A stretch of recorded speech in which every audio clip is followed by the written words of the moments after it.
Hi Scorpio, welcome to your December reading. I am Charlene Lazat. If you're new, welcome, thank you so much. If you're returning, a massive thank you to you for being a part of our high vibe community. Sun, Moon, Rising, and or Venus may resonate with this if you have Scorpio and Sun, Moon, Rising, and or Venus. I do need to give gratitude and adoration to my great queen, the Morrigan, to whom all my work is in honor of. All right, let's see what's going on for you, my friends. See what's poppin'. I don't know why I said that. That sounded so dumb. Okay, let's see. So we start off with 3 for career finances, 3 for general overall energy, and 3 for love and romance. Scorpio, my my Scorpion friends. You guys know, if you've been watching these videos for a minute, that sometimes I don't even know where you and I go. We swim into the deepest depths of the oceans. Me and you together. We're like, oh hey, what is this? The ethereal world. It is comfortable in this darkness. We are okay to live in the bottom together. So let's see. I haven't had one of those moments in a while. When I first started the channel, whenever I read for Scorpio, I was like, I don't even know what's happening right now. What is happening right now? Okay. Let's see. I wanted to fly out. Nice. I like this. I will tell you something, okay? I know that potentially, especially because of our situation in the world right now, money may be flowing a little bit differently to you. Because, you know, if you have your own storefront or you have a self-employed business and you can't see your clients face to face or open up your storefront, depending on where you are in the world naturally. Here in Toronto, we're just going through another showing up in your reading. We just went through we're in another lockdown. However, I will tell you that you have figured out a way, my friend, or you do anyways in the month of December, on how to still attract that financial abundance, that financial wealth that you desire, that you need to survive, to take care of your family, to pay your bills, pay for the roof over your head, whatnot. But it is in a way that is different than what you may have normally been accustomed to.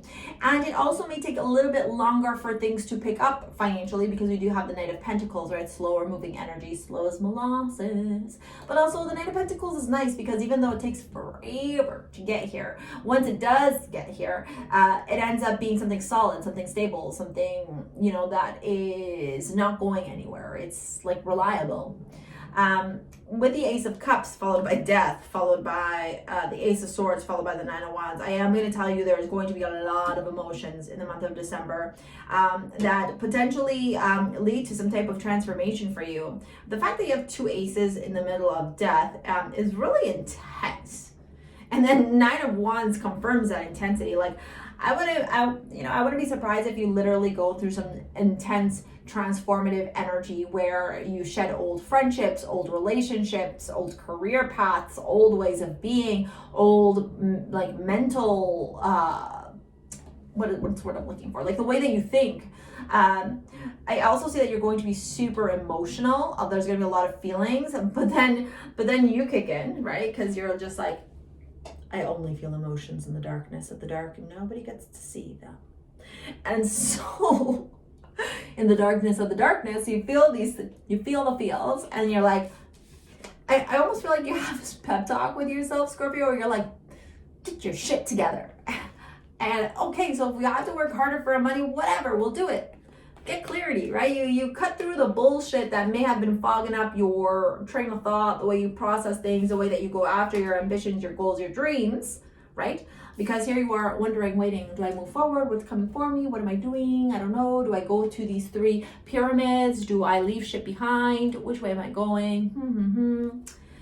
But I love that the King of Wands shows up here, right smack dab in the middle, because the King of Wands is a smart motherfucker. He knows how to make money. He sees opportunity and creates it into abundance because he is charismatic, because he's got his shit together. He is charming. He is business savvy. First, can we talk about, look at all the richness around him.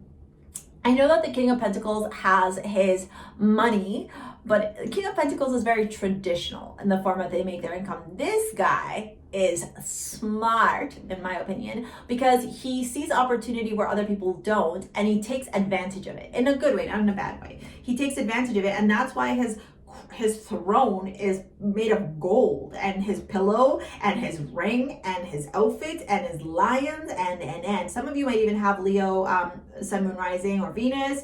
Scorpio is here as well. This is a Scorpio reading. So yeah, so just obviously like, just remember to use that fire of the passion of the Leo and the ability to transform at the drop of a pin, right? That comes with Scorpio.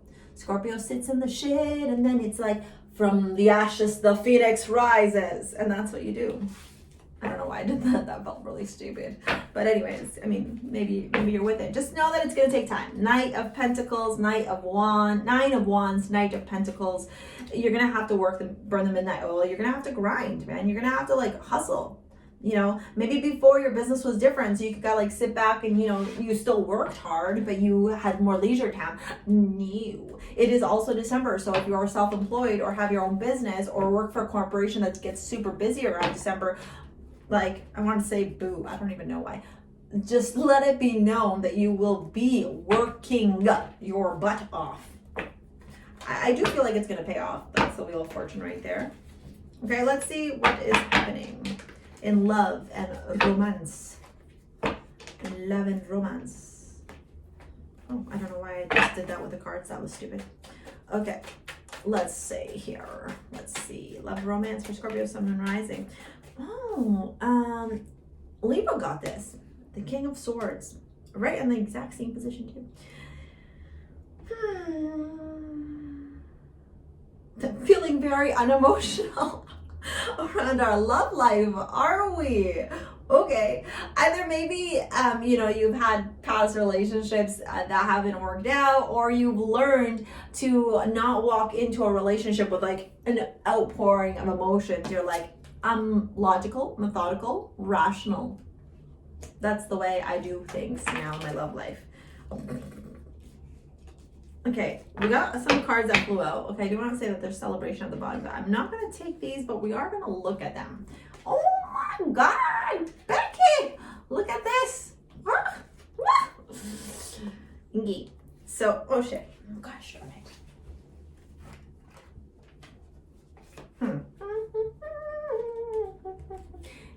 I feel like it's saying like this.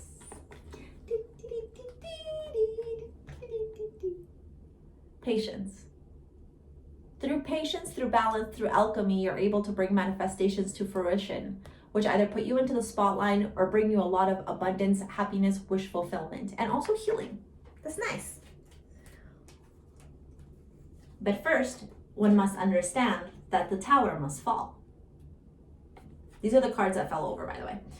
And we must understand that when the tower falls, and that's lightning right there. When the tower falls, we don't act out of chaos and frenzy and despair. No, because that's irrational. What we do is we make a plan. We get our mind straight, make a plan and move forward and see opportunity. Like I was saying before, I do get this energy that for many of you, the way you do business is going to be changing, especially if you're self-employed. And so rather than look at the things that you already know, it's time to look at other opportunities. What's that saying? Like, it's not through complacency where we grow, it's through adversity and like pushing yourself to the limit, you know, take the leap of faith, all these cheesy little lines I'm using right now. But yeah, that's what I would totally recommend you to do right now. Like, just shit, man, if things not working out, what are you going to do? Keep crying over spilled milk? Or are you going to go be in action and be like, all right, well, this isn't working, so let me try this. In love, what in the actual fuck?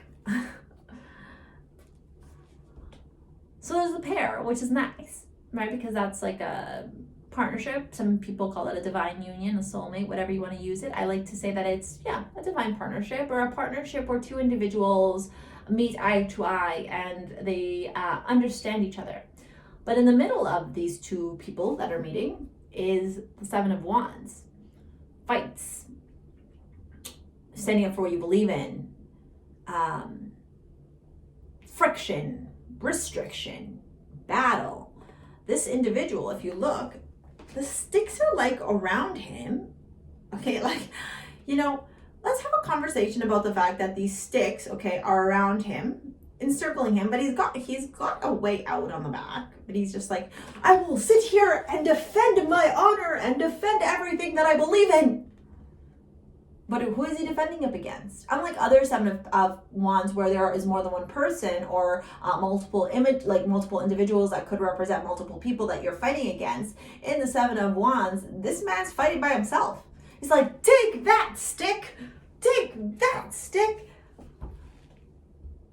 And there's no sticks behind him. No, because he pulled it out to fight the other sticks. This is hard. It's so hard for me to find my partner. So maybe we change perspective. Oh my gosh, and there's also a ring of fire around him, but not in the back. You know, someone once said this to me, and when they said this to me, I was like, absolutely not. And then I sat with this what I'm going to share with you, and I was like, oh, okay. Maybe I'm just, that was my ego blocking this really solid message to come through. And what this person said to me was, sometimes the person that you end up being with, okay, is nothing what you expected them to be or what you envisioned them to be, but everything that you've ever desired. And my immediate response to that was, no, I've dated ugly guys before and it just doesn't work out. And they said to me, no, it's not about like, you know, I'm not saying you're gonna have to date an ugly person for things to work out. What they said was, you know, maybe you have this expectation, right? That this person have this type of job and this type of car and this and this and this and this and this. And no one's saying that this person is not going to meet you where you're at. And no one's saying that this person isn't going to have the same values as you. Hello, this is a pair, so they are. But sometimes we gotta stop trying to force what we envision our partner to be and surrender to that and turn around and go, you know what? I'm going to accept and embrace that maybe I don't need to know what my partner is gonna look like. And maybe I want a guy or a woman who, you know, is tall, dark, and handsome, or beautiful and luxurious and sexy and, you know, feminine. And they will be those things, but not in the way that you thought they were. And so as this person said this to me, I was like obviously resisting, and then it sat with me and I was like, oh, you know. And so I'm gonna sit here and challenge you, Scorpio, and I'm gonna say, when it comes to your love life, and this is for those of you that are primarily single, and maybe even those of you that are in a relationship that are meeting some battle, right? Because maybe you are in a divine partnership or a solid union, but you're fighting right now. What the fuck are you fighting for? I don't know. To keep a relationship alive that needs to die? Maybe. Because you're not seeing eye to eye? Maybe because maybe one of you is emotional and the other one's more rational? Maybe, I don't know, right? You know, I don't. But I will say this to you, especially for those of you that are single. What if you released all expectation of the individual that you want in your life? You know, and what if you just surrendered to these feelings and gained clarity that maybe sometimes some of the things we want to fight for aren't worth fighting for. And that if we trust ourselves and the universe, when we reach a certain level of ourselves where we are comfortable with ourselves and we love ourselves for who we are, we vibrate a certain type of energy and frequency that will therefore then attract somebody who can meet us to where we are. God, that was a great line. Oh my God, sometimes I'm so good on the philosophical. Okay, so let's get, I'm just joking. That was so Aries. Can I get an astrology card for you? Oh, did you see, guys? Did you see? Oh, Pallas Athene, inner wisdom. Her. Good old Pallas Athene. Let's read it, okay? Because I don't remember everything off by heart, you guys. I'm still learning astrology. Your girl is still learning. By the way, speaking of astrology, if you are into astrology, come follow me over on IG.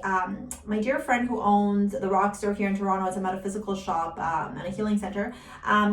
She and I do these lives to talk about astrology, and we're going to continue to collaborate doing much more things. Yeah, that's real good English, Char. Many other things to support you from an astrology perspective and provide you all with information. So if you're into astrology, come check that out. Okay, so Pallas Athene's glyph resembles a sphere, which denotes the warrior aspect of the asteroid and can also be linked to a sharp mind and quick movement of mental or mental agility. Ruled by Leo, Libra, and Aquarius. Hello. Keywords: wisdom, curiosity, justice, creativity, visualization, courage, and intuition. Okay, so the astrological, I don't want to read all this, but anyways, this is basically about the feminine hero. Wow, she fights for justice and describes the role of an activist feminist and acts as the voice who defends small groups that are oppressed. Pallas Athena also represents through Aquarius the archetype of androgyny and the Kundalini force that leads to enlightenment, the development of one's psychic abilities, and the connection with our intuition, as well as how we express our practicality and rationality. Ha ha ha! Ellen, everything connects. So if you know how to read natal charts, go check out where Pallas Athene sits in your natal chart. You might get some information there. Wow, this video is long. I don't know why. Anyways, I know why, because I don't shut up. The mantra for this month is relationships. I am attracted to those who serve me for my higher good. Yes! I love that. I love that. I feel like this is a solid, this is going to be like the last bits of death that we take from Scorpio season, which just ended, and walk into the opportunity of Sagittarius. So you got engagement for your love life is ascending to a higher level of commitment. Yeah, for sure. For some of you, that Death, Ace of Pentacles, or Ace of Cups and Swords definitely could mean engagement. For others of you, I think that you're maybe understanding what it means, like what you need in a relationship to find that balance, right? To find that person that you can be engaged to, that you can have long-term commitment, okay? And I also think that you're evolving mentally in the way that you are wanting to attract love into your life. All right, if you want a private, or if you want to purchase a private as a gift for somebody, either pre-recorded or live, or if you'd like to purchase my crystal jewelry, take a look at the description box below. I'm having sales for Black Friday, and I appreciate you supporting local businesses, liking, commenting, and sharing on my video, and subscribing to my channel. It means the world to me that I can be of service to you all. We'll see you later, alligator. Peace out. Bye.